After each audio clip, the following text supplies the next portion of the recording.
Welcome to the new video. Yesterday, I looked up our house on Google Street View. I wish I didn't. The picture showed our little blue A-frame perfectly. The flower boxes leaning out of the kitchen window, filled with morning glories. The cedar rocking chair. The splotch of brown paint on the steps from when I painted the desk. But there were two people standing on the porch. Two people I didn't recognize. Even though their faces were blurred out, I knew they couldn't be us. We're Indian, and they were clearly white. Who are those people? My brother, Arjun, asked. I have no idea. I leaned into the computer screen, squinting at the pixels. Maybe some of my friends from school? But I knew that couldn't be true. They looked like adults. The man and woman were both wearing gray, tailored suits. I don't know of any 15-year-old that dresses like they work on Wall Street. Maybe it's an old picture, I said. Maybe they are the previous owners. But that didn't seem right either. First of all, the text in the corner read Street View, July 2017. Second, they didn't seem to just be hanging out and relaxing at their own home. The woman was standing at the corner of the porch, weight on one hip, arms crossed over her chest. The man stood unnaturally straight, as if he were posing for the photo, hands deep in his pockets. Maybe it's photoshopped. I turned to him. Really, Arjun? He shrugged. I dunno. Maybe the photoshopped it purposely. To scare us. To make us move. You really think Google would let someone mess with their photos? He shrugged. All those big companies and organizations and celebrities are super corrupt. Like Hillary Clinton. She's been doing satanic rituals for years, and she's the ringleader of. I cut him off. I see. Another conspiracy theory. Sometimes I think the hospital must have messed with his brain all those years ago.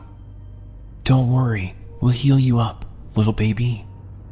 Let us just upload some crazy theories into your head first. It's not a theory. It's true. You sound like an idiot. Mom says you shouldn't call me that, Dia. Whatever. It's not photoshopped. Okay, then what do you think it is? I stared at the photo. Those two people, they looked familiar, almost. Something about them, their gray suits, their matching silver shoes rung a bell. I don't know, I said, finally. Arjun eventually returned to his room, probably to tweet some more conspiracy theories to his 51 followers. How they let a 13-year-old on a Twitter account is beyond me. I went back to my homework. At least, I tried to. Every few minutes, my eyes tore away from the algebra textbook and back to the photo. Where had I seen them before? Friday went by at a snail's pace. Between getting a C+ on a quiz and nearly falling asleep in history, I forgot all about the weird Street View image. After school, I grabbed a yogurt and headed straight for my room. But I froze when my eyes fell on a picture hanging next to the stairs. It was a photo of Arjun and me. My mom had taken it when we visited Philadelphia a few years ago. Arjun was holding some sort of toy helicopter. I was wearing weird floral jeans and sparkly hair clips. But there, behind us, were two people. Two people wearing gray suits and silver shoes. I grabbed the framed picture off the wall, brought it up to my face. A blonde woman, arms crossed over her chest, a dark-haired man, hands in his pockets. Their faces weren't blurred out in this one, but they were wearing dark sunglasses. Mom? I called, heading back into the kitchen. Do you remember taking this picture? In Philadelphia? Oh yeah, sure, she replied, through chops of broccoli. Why? Who are those people behind us? Mom took the photo and brought it close to her face. Her eyes were calm, searching, and then, suddenly, they widened. Just random people, she said, brusquely. But I saw them. Shouldn't you be doing your homework? She snapped. It's Friday, Mom. But your grades aren't good. She didn't give the photo back to me. Instead, she set it down on the counter. You should be studying, not inspecting old family photos. I turned around and ran up the stairs. That stung a lot. Usually Mom treats me like I'm made of glass, always praising me, hugging me, telling me how wonderful I am. Yelling at Arjun, sure, but me? It was out of character, to say the least. I plopped down in front of the computer, typed in maps.google.com. I should be planning my 16th birthday party. It's only 2 weeks away. Or on Facebook, checking if Bria Pierce dumped Chad yet. But I wasn't. I was here, on Google Maps, staring at them. The gray suits, the silver shoes, the faces that were blurred into blobs of unidentifiable flesh. Then, on a whim, I typed in a different address. Roxanne Court, our old address. The house we'd lived in before moving here. The image loaded. There, in the front yard, stood 2 figures. Wearing gray suits. What? I zoomed in, staring at the screen. Wisps of blonde hair fell on the shoulders of the woman. The man held his hands in his pockets. They both stood there in the front lawn, in plain sight, as if nothing was amiss. The text read Street View, May 2012. When we lived there. My hands trembled against the keyboard. My heart pounded in my chest. But I forced myself to type a third address, 6th Street, the tiny starter house we'd lived in several years ago. The image loaded. A cute, white ranch with 2 windows in front, a carpet of fluorescent green grass, and a cracked cobblestone walkway appeared. The porch was empty.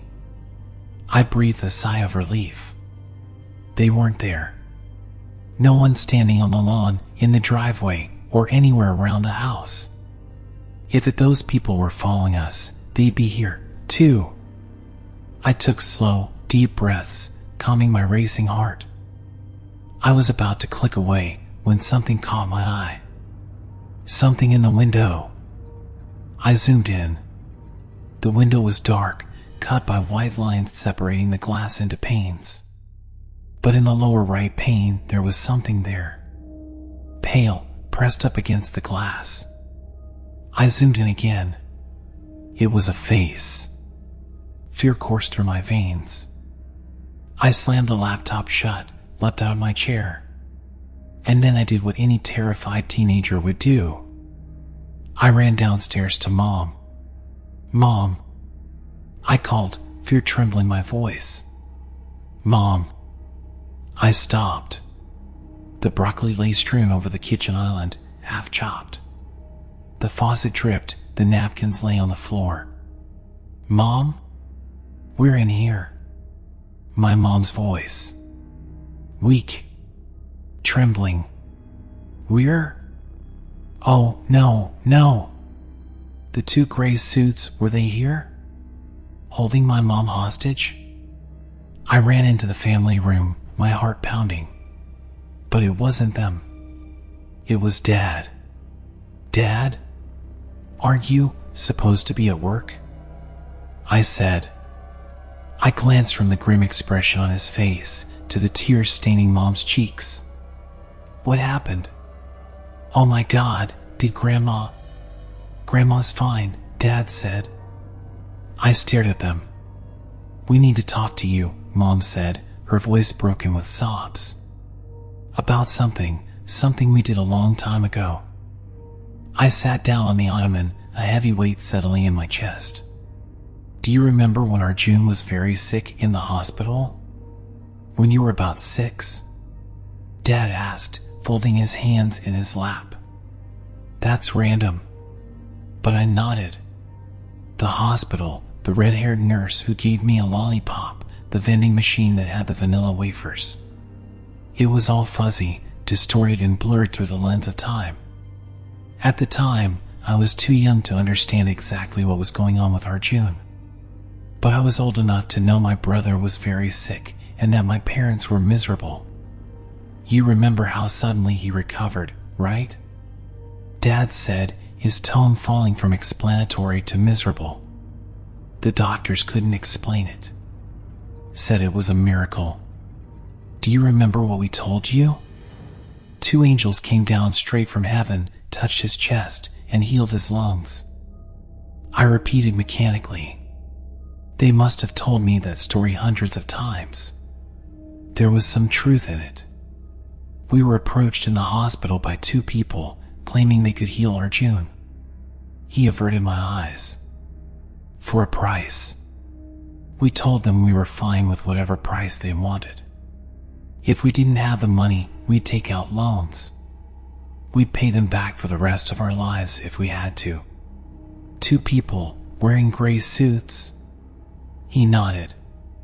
After they healed him, they told us the price. They didn't want money. Dad's voice shuddered, and he looked me in the eye. They wanted you. My heart stopped. Me? They told us they'd come back for you, Mom finally said, her eyes wet with tears. That they'd take you on your 16th birthday. But my birthday's in 2 weeks. She nodded.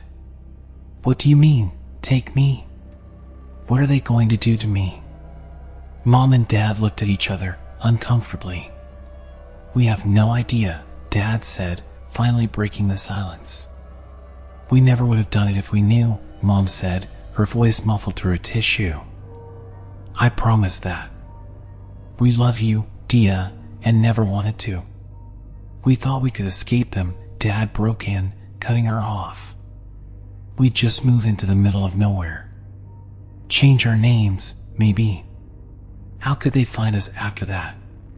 But they always did. They found us at every house we've ever lived in. Street View confirmed that. Mom got up and pulled an old photo album off the bookshelf. Wordlessly, she dropped it in my lap. They follow us wherever we go. I flipped it open. Arjun and I eating ice cream at Cold Stone. At the next table, with their backs to us, 2 people sharing a milkshake. 2 people in gray suits. Arjun and I at the lake, hitting each other with pool noodles. In the distance, near the woods, 2 gray figures. Watching. Arjun and I at the carnival. In the background, lit by the red and white lights of the Dragon roller coaster, they stood. Wearing sunglasses, despite the darkness. They were always following. Watching. Waiting. There was nowhere I could hide. So that's it?